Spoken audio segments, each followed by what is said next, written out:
welcome back to Tiny Artist TV. Today is going to be the last set of 3 from this most recent set of sets for the Color Palette Challenge. So this will be characters number 38, 39, and 40. And let's see if I mess up the color palette today!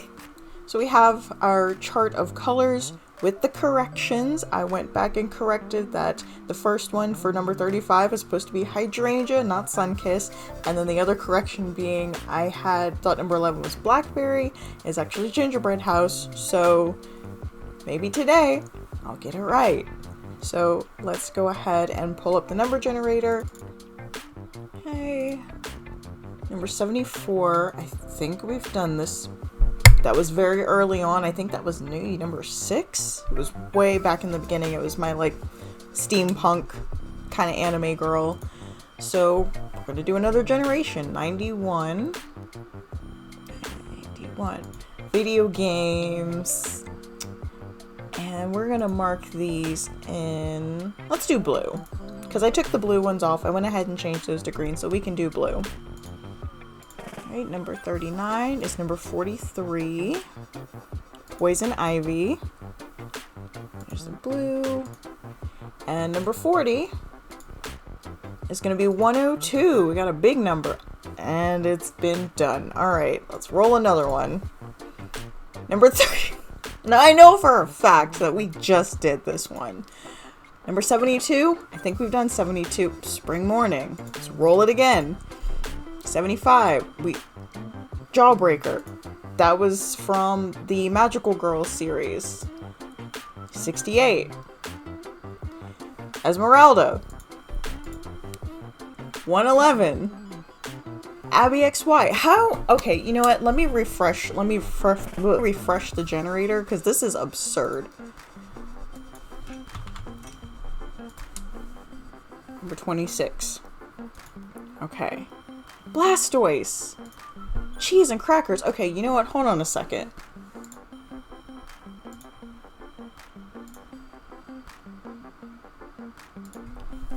I finally got one. Mint Melon. Coming in clutch. Let's get started. That was absurd. I maybe expected one or twice, but that was like 5, 6 numbers in a row. I guess we're at that point. So, yeah.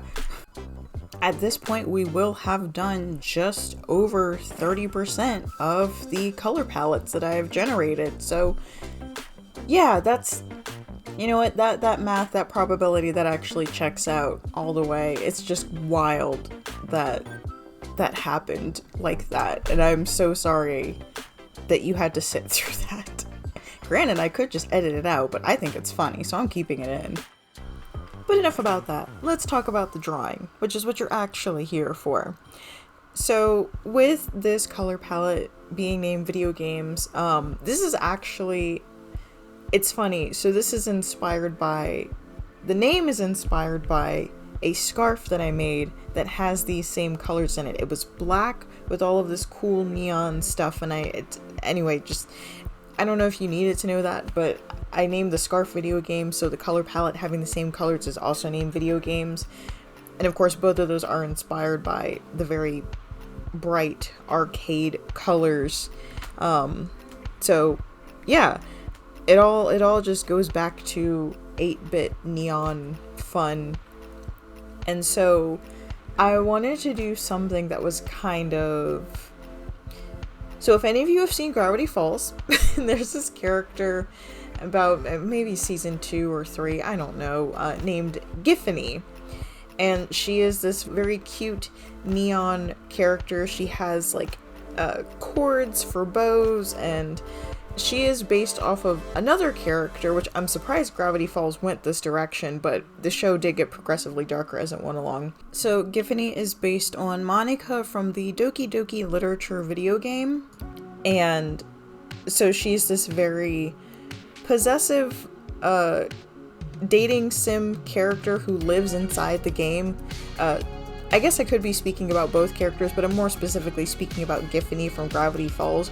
So I wanted to do something in the vein of that, where it's a spirit who's trapped in an arcade or a computer, And so, yeah, she's just floating here. She's very sleepy, very over being a ghost with her little cup of ghostly ramen. Just something kind of fun and laid back. Because when you play video games, unless you're playing something like Call of Duty or something that's like intentionally stress-inducing, usually when you're playing video games, you're just there to chill and have a good time, maybe come across a challenge or a puzzle or two. But yeah, so I pictured this character who maybe she played so much that she got sucked into the game and now she's cursed to live inside of it with her little cup of ramen and her little sleepy attitude. But that's pretty much the mentality behind this particular character. Nothing too serious, just kind of, again, directly inspired by the name of the color palette and whatever vibe I felt the color palette was giving off. And so for the background, I add a bunch of kind of cyber space elements. I play around with a couple of different things. The first one I did there with the numbers was like, that's too busy, let's simplify this a little bit. So I had this downloaded pack of kind of cyber backgrounds for another thing I'm working on. I was like, oh, that's perfect. So I slapped that on there. And then this is what I end up coming up with. I did hand draw that game over. It's probably very obvious that it's hand drawn. Then made it into a pattern and slapped it on as the background. So yeah. Now we are moving on to character number 2 of today's video. The color palette name is Poison Ivy, which, funny, I realized a couple videos back, the Venusaur color palette is actually more evocative of DC's Poison Ivy than this color palette maybe, because it's a lot more gray. And so, coming up with a character that wasn't directly inspired by Poison Ivy, I had to kind of put my brain through some hoops to really remove myself from that mindset of creating a Poison Ivy-esque character. I still end up doing a druid who has plant magic, but you wouldn't think of Poison Ivy when you look at this character. Probably. So, with the greens being the most prominent part of this color palette, I decided to do another orc character. It's actually been a while since I've done any sort of orc characters. I think the last time was for the lighting video, and he also had green and gray skin, so it's very, very fitting for the types of orcs that I typically end up drawing. But yeah, just wanted to do something that was, again, kind of comfortable for me to draw, but I also wanted to add a lot more subtlety in the details to this one. So you can see a lot of fine lines in the face and the hair, and then down in the, I guess we'll call it a loincloth. It's not quite a kilt, it's not quite a skirt. There's a lot of subtle like patterning that looks a little weathered once we get to the coloring stage. And yeah, this was, oh, how many sketches did I go through to get to this character? 2 or 3 that I know of. This was a hard week for me to focus on creating characters because as I'm editing now, I have just come back from a family reunion in San Antonio, Texas. So I had originally planned on drawing and editing this video in the 2 days I had before leaving for that trip, and then scheduling it for upload on Saturday, the 20th, whatever last Saturday was. And so I was trying to force my brain to be creative, and I figured, you know, realistically that's usually enough time, because I usually work on these videos within 2 days and do editing on the 3rd day, so I have 2 full days to just kind of work out ideas. But because my brain was preoccupied with packing and making sure the house was clean and forcing myself to try to get this done in 2 days instead of 3 days, because I would have been doing drawing, editing, and voiceover on the 2nd day as well instead of the 3rd day, I was just struggling and had to make peace with the fact that this video wouldn't be going up until later.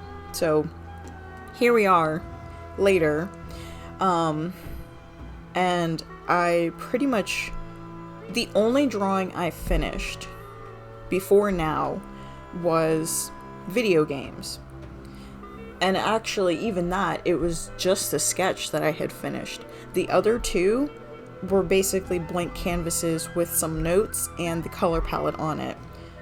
So between yesterday, as of recording, yesterday, I finished all 3 characters. And so today, we're doing the editing and the uploading. So, yeah. And I am still planning on getting the regularly scheduled video up on Saturday, so you'll have that to look forward to. So I'll be working on that today and tomorrow, and then doing the final cut on Saturday and uploading on Saturday. So you're welcome. I am a little bit of a workaholic, but I do try to give myself some flexibility with the schedule, but I like to be consistent with the uploads. And I have completely talked over the second character, just talking about scheduling things, but sometimes it's kind of nice to have a peek behind the curtain. Or if you don't like the peek behind the curtain, let me know in the comments and I just won't talk about it ever again. We'll just talk about the art. But how many things can I say about, again, what are essentially colored sketches? At this point, we're 39 characters deep. You know what the game is. I do the sketch, I do the line art, I do the coloring, and then I do the cleanup off screen. Usually, sometimes I'll leave the cleanup in if it's not too serious. And then any effects and techniques I leave in. So this is, again, very standard orc druid character. There's not a lot to say here. So I figured I'd vamp a little bit about what's been going on around the production of this video. So, yeah. One thing I was slightly concerned about when creating the character was the readability of the light versus the patterning on his skin, which, as you can see me drawing it, it's a little more obvious. I do like this one particular area between where the cat is wisping away and then the tattoos lead up onto the shoulder.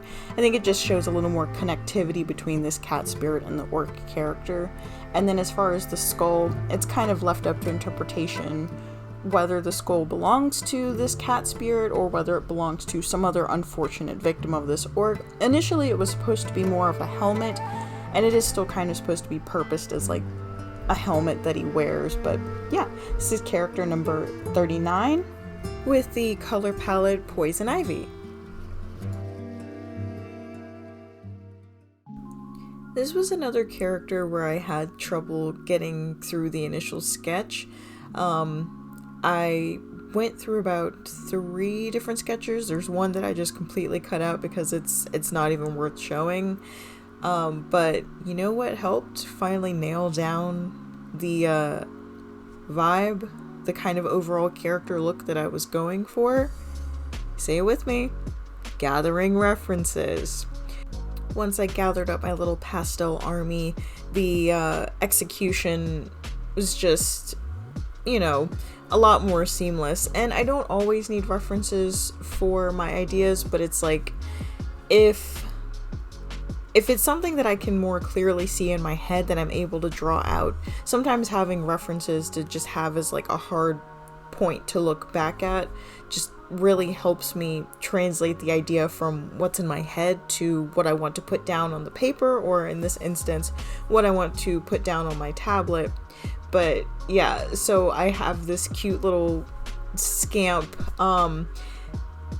This actually ended up being a little more, it's not quite what I wanted, and it's only because I didn't have purple. When I was designing this character, for some reason I had it in my head that I had purple somewhere in my color palette, so I may redo this character with a more like purple and pink aesthetic. I do still love the way she turned out, but there are some places where I had to sub out what I wanted to be purple spaces as either the blue or the pink that was in my color palette. But we're not there yet. We're still in the line art, which, as you can see, is a very involved process because she just has all the little decorations that are very key to a blend of decora and pastel goth fashion aesthetics. And so there's a lot of little bits and bobs to line out. Actually, initially,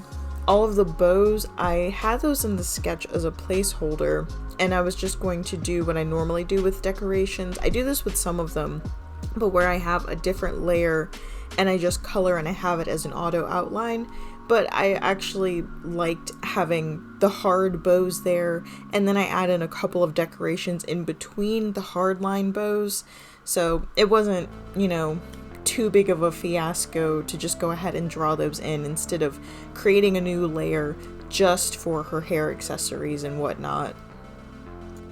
At this point, I am sort of kind of intentionally doing a like secret mini sub-series within this series.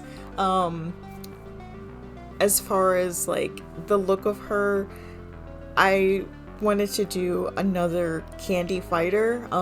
If you've been keeping up with this series, you'll know that this is the third Candy Fighter alongside of I think it was Jawbreaker. It was either Jawbreaker or Sweet Thing, which was number 2 or 3. I'll put it up on the screen. And then more recently, the Gingerbread House color palette. So after doing those two and then getting this color palette, I saw it and I was like, I have to do another Candy Fighter. It's just, the color palette demands it. So she was very much inspired by not so much a blend of the two, because she is more in line with the Jawbreaker color palette. No, it is Sweet Thing, because Jawbreaker was originally named Ketamine, and I changed the name for obvious reasons. But yeah, so it was originally just gonna be this kind of jelly pop. I was debating on making it kind of like a club or a baseball bat, but having the jelly pop, and then as I was doing the line art, I was like, oh, what if I turn this into a scythe, you know, just for kicks and giggles? And so I did that.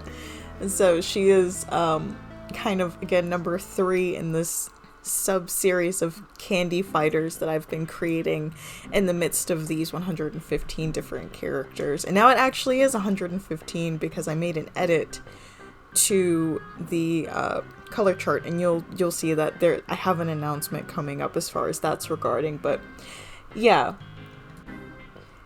this is number 40, which brings us to the end of our second set of, we'll call them freestyle characters, and that means that the next set of characters are going to have a theme, so stick around to see what that's all about. But until then, I'll see you guys in the next video. Have a weird day.